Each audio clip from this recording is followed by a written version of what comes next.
ഗുരുവായൂർ ഏകാദശി നോറ്റാൽ 7 ജന്മങ്ങളായിട്ടുള്ള ശാപപാപാദികളിൽ നിന്ന് നമുക്ക് മോചനം ലഭിക്കുന്നു.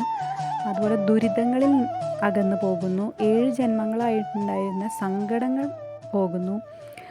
മാത്രമല്ല ഏകാദശി നോറ്റാൽ 7 തലമുറയ്ക്കാണ് അതിൻ്റെ ഗുണം. പ്രത്യേകിച്ച് ഗുരുവായൂർ ഏകാദശി നോൽക്കുന്നത് അനവധി പശുക്കളെ ദാനം ചെയ്യുന്നതിന് തുല്യമാണ്. അല്ലെങ്കിൽ സ്വർണ്ണമൊക്കെ ദാനമായിട്ട് ചെയ്യുന്നതിന് തുല്യമാണ്. അനേകം യജ്ഞം നടത്തുന്നതിന് തുല്യമാണ്. രാജസൂയ യാഗം നടത്തുന്നതിനൊക്കെ തുല്യമാണ് ഗുരുവായൂർ ഏകാദശി. അപ്പോൾ എല്ലാ ഏകാദശികളിലും വെച്ച് ഗുരുവായൂർ ഏകാദശി വളരെ പ്രത്യേകതകളുണ്ട്. എങ്ങനെ നോൽക്കാം എന്ന് നോക്കാം. ദശമി നാളിൽ തൊട്ട് തുടങ്ങണം വ്രതം. ദശമി നാളിൽ ഒരിക്കൽ മാത്രം അരിയാഹാരം കഴിക്കുക. നേരങ്ങളിൽ അരി ഒഴിച്ചിട്ടുള്ള ഗോതമ്പോ മറ്റു ധാന്യങ്ങളോ ഉപയോഗിച്ച് നമുക്ക് ഭക്ഷണം കഴിക്കാം. രാത്രിയിൽ ലഘുവായിട്ട് ആഹാരം കഴിക്കുക.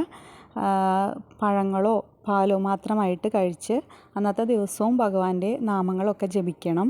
ഏകാദശി ദിവസം രാവിലെ വളരെ നേരത്തെ എഴുന്നേറ്റ് കുളിക്കുക. കുളിക്കുമ്പോൾ എണ്ണ തേച്ചിട്ടുള്ള കുളി ഒഴിവാക്കുക. അല്ലാതെ സാധാരണ കുളിച്ച് ശ്രീ ഗുരുവായൂരപ്പനെ വണങ്ങിയതിന് ശേഷം വിഷ്ണു ക്ഷേത്രത്തിൽ പോകാൻ ശ്രമിക്കുക. അടുത്ത് ഇല്ലാച്ച ഏതെങ്കിലും ക്ഷേത്രത്തിൽ ഒരു ദർശനം നടത്തുക.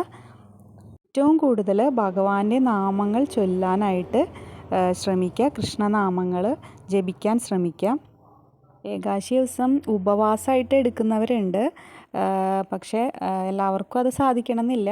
അപ്പോൾ എല്ലാവരും അരിയാഹാരം ഒഴിവാക്കുക. ഗോതമ്പ്, ധാന്യം, മറ്റു ധാന്യങ്ങളൊക്കെ നമുക്ക് കഴിക്കാം. പ്രത്യേകിച്ച് അതിനെതിരൊന്നുമല്ല. കാരണം ഗുരുവായൂർ ക്ഷേത്രത്തിൽ ഏകാദശി ദിവസം ഗോതമ്പ് ചോറാണല്ലോ കൊടുക്കുന്നത്.